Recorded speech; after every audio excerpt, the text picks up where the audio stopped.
So like I said, just slowly go in. And now the reason why you want to slowly do everything and go in a very small amount is because the amount of cables that they like to hide everywhere. Which once we get this bad boy cracked open, I will show that to you here in a minute.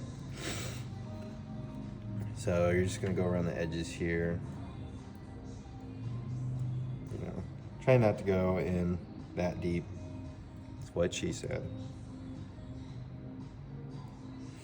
Now the cameras, they've been doing something interesting with them where it's typically held on by a couple of clips. This one I'm not 100% sure. It might just be a lot of adhesive. So to risk not breaking anything, or yeah, we're not gonna risk breaking everything. So we're just gonna heat it up a little bit in case there's adhesive instead of clips on it.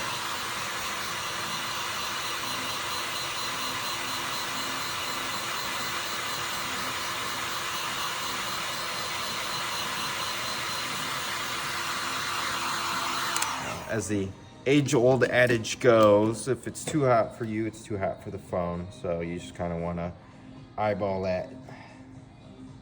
Make sure it's not too hot, which in this case it's not. It's perfectly fine temperature for melting adhesive.